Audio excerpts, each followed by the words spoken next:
ଶୁଣନ୍ତୁ, ଯାତ୍ରା ସ୍ୱର୍ଣ୍ଣ ମନ୍ଦିରର ପ୍ରଯୋଜକ ମୁକ୍ତିକାନ୍ତ ସାମଲ ଯେହେତୁ ଜଣକୁ ଆମେ ବର୍ତ୍ତମାନ ସୁଦ୍ଧା ଭରସା କରିକି ଦାୟିତ୍ୱଟା ନିଛାବର କରିଛୁ, ଯାହାପରେ ଦାୟିତ୍ୱଟାକୁ ନିଛାବର କରାଯାଏ ସେ ସଂସ୍ଥାକୁ ନେଇକି ଯେତେବେଳେ ଜଣେ ଚଲେଇବ ତ ନିଶ୍ଚିତ ଭାବରେ ସେ ସବୁ କଥାର ଗୁରୁତ୍ୱପୂର୍ଣ୍ଣ ଭୂମିକା ତାଙ୍କର ରହିବ।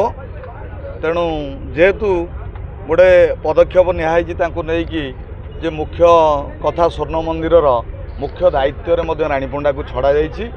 ତେଣୁ ପ୍ରଯୋଜକ ହିସାବରେ ମୁଁ କହିବି ଯେ ମାଲିକ କୌଣସି ସଂସ୍ଥାର କେହି ନଥାନ୍ତି, ଈଶ୍ୱର ଜଣେ ହିଁ ମାଲିକ।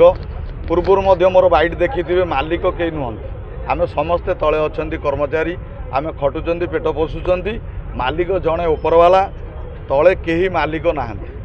ତେଣୁ ସ୍ୱର୍ଣ୍ଣ ମନ୍ଦିର ସଂସ୍ଥାର ଅସଲ ମାଲିକ ଯଦି ଯାତ୍ରା ସଂସ୍ଥାର ହେବ ତାହେଲେ ପୂର୍ବରୁ ଦେଖିଥିବେ ଦର୍ଶକ ଭଗବାନ ହେଉଛନ୍ତି ଏ ସଂସ୍ଥାର ମାଲିକ, ନହେଲେ ଉପରବାଲା ଜଣେ ମାଲିକ, ଆଉ ମାଲିକ କେହି ନାହାନ୍ତି।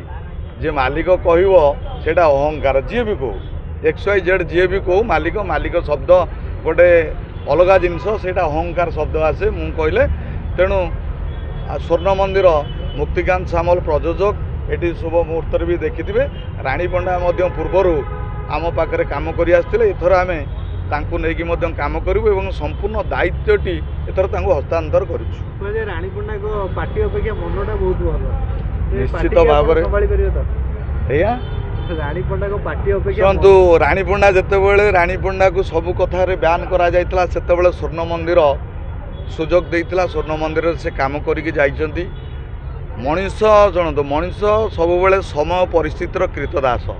ମଣିଷକୁ କେତେବେଳେ କିଏ କୌଣସି ଜାଗାରେ ନେଇକି ଠିଆ କରିବ ସେଟା ହେଉଛି ଅଲଗା କଥା। ତେଣୁ ଆଜି କଥା କାଲିକି ନାହିଁ, ଯେ କାଲି ମଣିଷଟା କ'ଣ କହୁଥିଲା ଆଜି ସେ ମଣିଷଟା କ'ଣ କହିବ ତାହା ମଧ୍ୟ ଠିକଣା ନାହିଁ। ତେଣୁ କରିକି ସମୟ କହିବ କ'ଣ କେତେବେଳେ କ'ଣ ଘଟିବ। ବର୍ତ୍ତମାନ ସୁଦ୍ଧା ତ ଠିକ୍ଠାକ୍ ସବୁ ଅଛି।